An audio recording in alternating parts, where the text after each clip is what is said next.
Bonjour à tous, on se retrouve pour une nouvelle recette dans un cadre un peu particulier. En fait, je viens de faire la recette que je vais vous présenter maintenant. Mais du coup, comme j'ai laissé la place à Benjamin qui va préparer les légumes des lapins, voilà, pour être au calme, je me suis mise dans ma chambre devant ma bibliothèque avec les mangas de Benjamin. Voilà. Je vais vous présenter aujourd'hui une petite recette très nouvelle pour moi, c'est la première fois que je fais ça. J'ai fait une émulsion avec de l'olive meal, mais sans huile. Ça, je sais pas si vous êtes au courant, mais on peut totalement faire une émulsion avec l'olive meal et de l'eau, comme en fait l'olive meal contient déjà une petite part d'huile. Ça suffit en fait pour créer une émulsion avec de la gomme xanthane pour un peu stabiliser l'émulsion. Et du coup, j'étais très intéressée pour tester ça. Je ne connais pas du tout ce type de texture, ça fait quelque chose de très fluide. Et je me suis dit que pour faire un fluide hydratant pour les cheveux, une crème de jour sans rinçage pour les cheveux qu'on appelle leave-in, ça pourrait être vraiment top pour faire quelque chose de très léger qui ne graisse pas les cheveux. J'ai choisi de faire une infusion avec des racines de guimauve. La guimauve, donc, vous pouvez la trouver en poudre, mais ça existe aussi en racines, enfin sous forme entière du coup. J'ai acheté ça chez Enebiomantique, mais il y a d'autres boutiques qui en vendent. J'ai fait en fait une décoction de guimauve. J'ai mis une bonne cuillère à soupe de racines de guimauve dans 200 ml d'eau. J'ai laissé bouillir voilà, à petit bouillon pendant une vingtaine de minutes et ensuite j'ai laissé bien refroidir mon infusion comme ça telle quelle. Ça fait vraiment une bonne décoction. Et donc j'ai pesé 24 grammes de cette décoction. Alors j'aurais pu la filtrer hein, mais je vous avouerai que j'avais un peu la flemme. Le reste de l'infusion je vais je pense la congeler sous forme de glaçon comme j'avais fait avec l'eau de riz. Comme ça, je pourrais l'intégrer dans mes masques capillaires futurs, ça ne la perdra pas. Dans ma décoction de guimauve, j'ai rajouté 0,09 g de gomme xanthane, ce qui équivaut à 3 cuillères drop. Ce sont en fait des cuillères vendues par Aromazone. Et donc voilà, sur leur fiche produit, à chaque fois, vous avez la correspondance par rapport aux cuillères. Donc ça, c'est vraiment top pour s'y retrouver. J'adore vraiment ces cuillères, il faut vraiment qu'elles soient arasées. Pas du tout bombées, c'est comme ça qu'on dose précisément. La gomme xanthane, vous la mélangez sous forme de pluie, enfin vous la dispersez sous forme de pluie. Voilà, comme ça vous en avez à chaque fois des petites quantités, vous mélangez bien petit à petit pour que ça se dissolve bien. Si jamais il vous reste quelques grumeaux, n'ayez pas peur parce qu'après quand vous faites chauffer le tout, ça va vraiment se dissoudre. J'ai jamais eu de problème avec cette gomme, elle est vraiment très facile d'utilisation. Dans un autre petit bol, j'ai mis 2,4 g d'olive meal.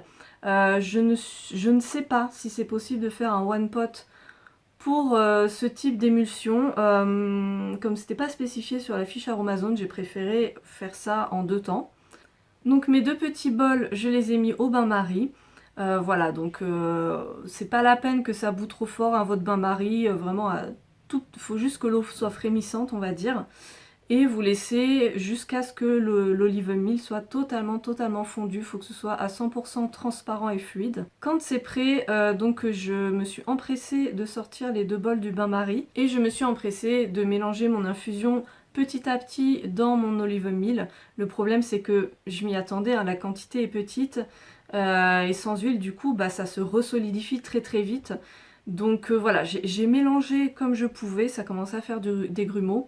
Donc ensuite j'ai pris mon bol, quand j'avais vraiment tout mis l'infusion dans mon olive meal, j'ai pris mon bol et je l'ai remis au bain-marie. Alors désolée, j'ai pas filmé cette étape parce que j'étais un peu pressée, j'avais peur que mon truc foire, donc j'avais pas le temps de déplacer la caméra et tout. Mais en tout cas voilà, au bain-marie très vite ça s'est dissous, j'ai bien mélangé, vraiment je n'ai pas cessé de mélanger et très vite tout est devenu homogène, nickel.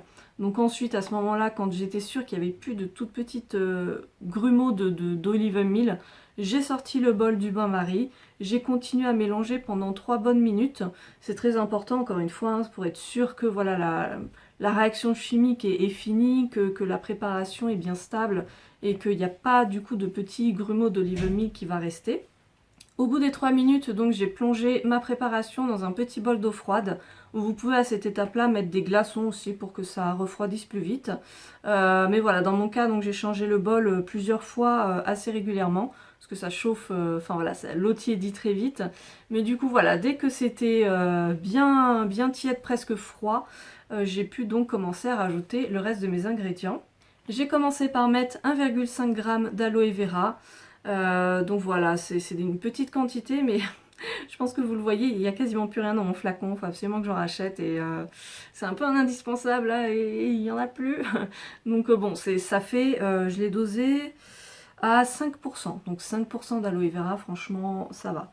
Je ne l'ai pas précisé, à chaque fois j'oublie, c'est pour 30 ml de préparation. J'ai fait 30 ml parce que j'ai envie quand même de tester la préparation. Voilà, c'est de la merde, c'est pas la peine que j'en ai 200 ml. J'ai ensuite mis 20 gouttes de provitamine B5, qu'on appelle aussi panthénol. Si vous voyez panthénol dans des cosmétiques du commerce, c'est ça, c'est un très très bon soin pour les cheveux. Donc là, la provitamine B5, je l'ai dosée à 3%. Voilà, on va voir ce que ça donne, mais je pense que c'est un bon dosage quand même pour bien hydrater les cheveux. J'ai mis ensuite 6 gouttes de Cosgar, donc pareil, c'est toujours 0,6%. Je fais toujours le même dosage, c'est ce qui est préconisé par Aromazone. Donc voilà, je m'y tiens et je n'ai jamais eu de problème avec la conservation de mes cosmétiques.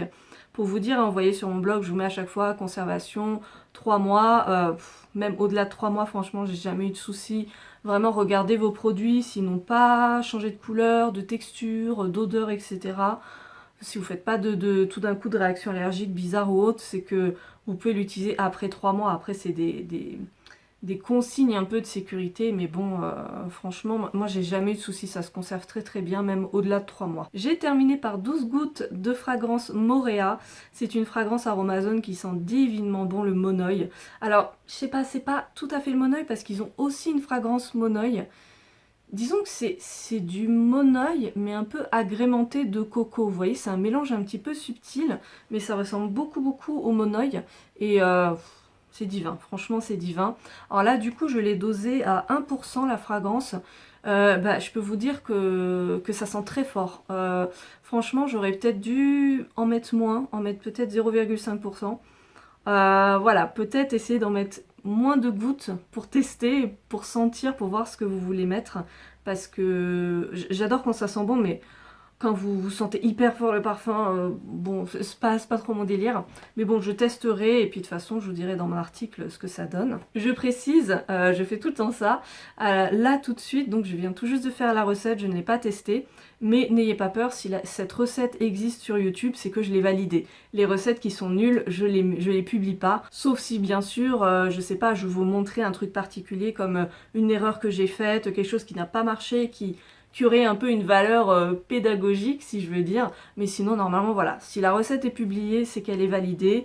Et de toute façon, donc, mon avis est dans mon article. Je vous dirai du coup qu'est-ce que ça donne au niveau de la texture, de l'hydratation, etc. Mais en tout cas, ce que je peux vous dire, c'est que c'est un soin qui est destiné à être appliqué sur les longueurs et les pointes. Vous pouvez l'appliquer donc sur cheveux mouillés après votre shampoing, au moment où vos cheveux vont commencer à sécher. Ou voilà, chaque matin... vous pouvez en mettre un petit peu, ou voilà, qu'une à 2 fois par semaine. C'est vraiment ce que vous sentez au niveau de vos cheveux, ce dont ils ont besoin.